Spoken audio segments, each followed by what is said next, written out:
Alright, ladies and gentlemen, welcome back to the channel. We're still consistent with the uploads, dropping every single day. Today is a Sunday, so I come to look at something religious or something God related. Today we have this video that's up on my feed. It says, God shows me what's coming, urgent prophetic message or prophetic warning. So this woman claims that she has been shown what's coming. Now, what we do know is that a lot of false prophets and people of that nature would rise during these times. So whatever you see out there like this, you have to take it with a pinch of salt. But we are come to look at this and see what she has to say, and let's make our analysis more. Before I get started, I think it's kind of important to note that when I had this dream, I was agnostic, and up until that point, I had never read the Bible. I had never studied it, never heard of biblical prophecy, none of that. As I was walking down the sidewalk, I feel like this wind blow over my head, right? So I looked up like to see what it was, and I see like this giant eagle with its wings spread out really wide, and this eagle was huge and translucent. Like, it wasn't brown like a normal eagle, it was like translucent, like I could see through it. And I can actually remember. Wait, let me try and see if I could get a visual representation of a translucent eagle. If that's the case, I'm guessing that's supposed to be like a Holy Spirit or God himself or something like that. I don't really know. Let's just carry on. Having thoughts like, why am I seeing this? Like, why is this eagle so close and so big and translucent? Normally in dreams, like, you see something unusual, but you don't question it, you know? It's just normal. So I kept walking and kept looking up at the sky. This time I saw a wolf, right? Like a wolf in the sky. I know it sounds really strange, and it is. It was in this position, like it was about to attack something, you know? Like it was about to like jump and attack its prey or something, like its mouth was open. So that was strange. Like at this point, I started panicking, not because I was scared. I don't know, like I felt this sense of urgency, like an understanding that something was about. I feel like when these videos are being made or when people are talking about views like this, there shouldn't be cuts, you know what I'm saying? Because it makes it difficult to really invest yourself into what they are saying. To happen, and why do I feel this way? And right ahead of me, way in the distance, I see these 3 giant angels flying in a circle above a city. It kind of looked like the city of Phoenix. I live in Phoenix, and it just looked exactly like the city of Phoenix. They looked just like the paintings we see. They were huge, like their wingspan was like the size of like a car. Like, they were really big.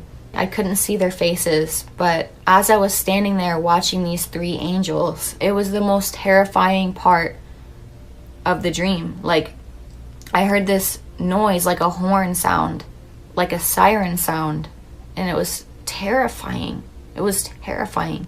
This sound was coming from. I'm a bit skeptical about this because she said they look like the paintings we see. Now, if you go into the Bible and look at the description of an angel, I'll try and put that visually on the screen. It should look like this. Against this, the paintings of angels that are out there are this. So it's like 2 different things altogether. It doesn't correlate at all. So that's where the story kind of shifts for me. I'm like, what? Are you sure you saw the right thing? All around, and the entire earth was like, it was shaking and vibrating with the sound. And I'll try to make the sound for you, but it's nothing is gonna do it justice. But it was like a long, drawn out, like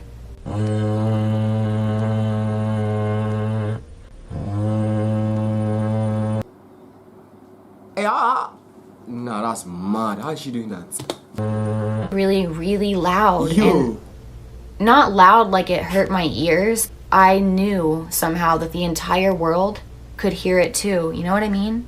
So here's where it gets really deep. I was scared. I don't know, y'all. I just don't want to have that feeling ever again. Feelings of no hope. That there was just no hope. And when I say no hope, I mean like run or try to save myself. I didn't try to go find my family or call them or look around for other people. I just stood there, frozen, just listening to this siren sound. And I remember thinking, like, it's over. It was just the worst feeling I've ever had before. Like, just an innate knowing that it's over. It was really rare for me to have a dream. I just didn't know what it meant or if it meant anything. So I did some research online. When I went online, I thought, like, when I was Googling it, right? And I was like, dream about an eagle, a wolf, 3 angels, and a horn, right? And as I was, looking through articles and stuff, came across a Bible verse, you guys. Like a Bible verse, and it was Revelation 8:13. Let's search that Bible verse, Revelation 8:13. A solitary eagle cries, woe, woe, woe, to the inhabitants of the earth, because the trumpets soon to be blown by 3 other angels. Oh, because of the trumpets soon. Okay. Signaling intensified divine judgments, often interpreted as severe warnings about coming hardships and distractions for those not heeding God's warnings, leading into 3 woes of later trumpet judgments. Okay, I see the rest. The key elements of the verse. There's an eagle here. There's a cry. There's a warning. There's cause. So the meaning and interpretation is warning of judgment. The eagle's cry serves as a stark warning to people on earth about the intensifying judgment that follows. And Revelation 8:13 says, as I watched, I heard an eagle that was flying in midair call out in a loud voice, woe, woe to the inhabitants of the earth, because of the trumpet blasts about to be sounded by the other 3 angels. The trumpet blasts, the other 3 angels. When I read this, I just knew. I knew God gave me that dream. This is from God. This has to be. That's some kind of divine warning. And those sirens I was hearing, those were the trumpets. And the 3 angels and the eagle, like, it all added up. It was right there in the verse. And like the wolf part, like, it still confuses me a little bit, because it's not in the verse. Prayed about this dream a lot. I know how far-fetched this kind of stuff is. This was not just a dream. This was something that I've never experienced before. It was something bigger than coincidence. Why would I have that dream as an agnostic searching for the truth, searching for God, but in all the wrong places, Now, for those who don't know what an agnostic is, let me just search it up and put it on screen for you to see. The answer should be on screen right now for you people that can read. You can pause the video to read it. You know what I'm saying? Jesus is coming back.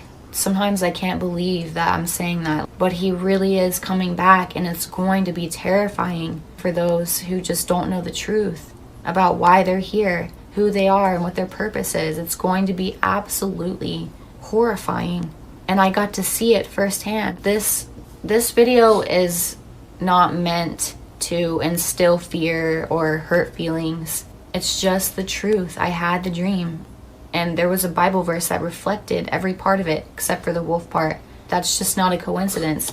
Now, realistically, there should be no reason for fear when it comes to talking about Christ and then he's coming back and all that. Unless you know for a fact that it's real and then you are just deliberately choosing not to go, then sure. But if you are unaware or anything, or you even know and you're following it, there's no reason to be scared, because we all know that naturally as humans we are sinners and we're heading down the path of sin. So there is a guideline given to us. There is a Bible, a book of instructions. Someone made it an abbreviation yesterday. Basic instructions before leaving it. So that's what the Bible is basically. You're supposed to read it and then use it. Apply what is in there in your life. Make meaning out. You don't just read and go out. You make meaning out of it. So naturally we are sinners. God has given us the opportunity. A lot of people believe that God is taking us to hell himself.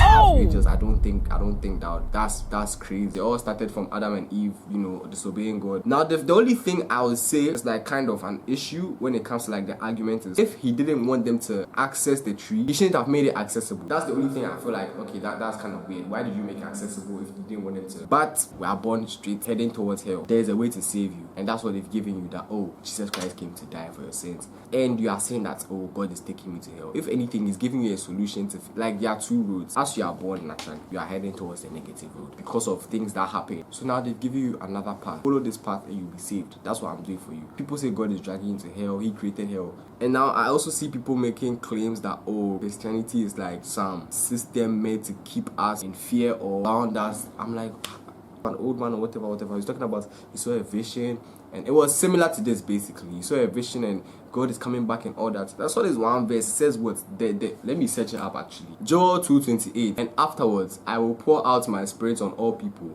Your sons and daughters will prophesy. Your old men will dream dreams. Young men will see visions. And that's what's clearly happening. Of course, fair enough, it's a book of laws and instructions to bound, because as you can see right now, clearly, as humans, we need help. We need saving. The world is messed up. Like, everything is so bad. It's not meant to keep us in a cage or in a cell.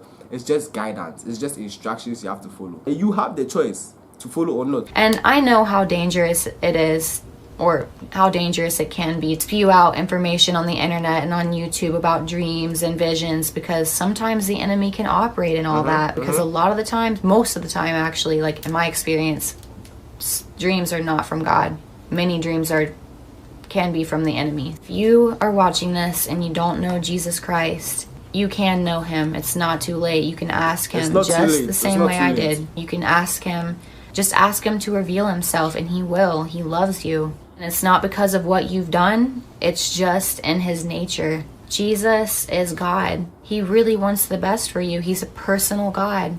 He really is a loving father who has a unique and specific plan for you individually. Yeah, so that's that for the video. Initially I was like, what's she talking about, what's going on? But you know, as it went on, I went to look at the verse. I was like, okay, yeah, it's a fair point. Get into the word yourself, man. Don't just be listening to things. Don't just be accepting people's words for it. Read it yourself. You know what I'm saying? Read it yourself.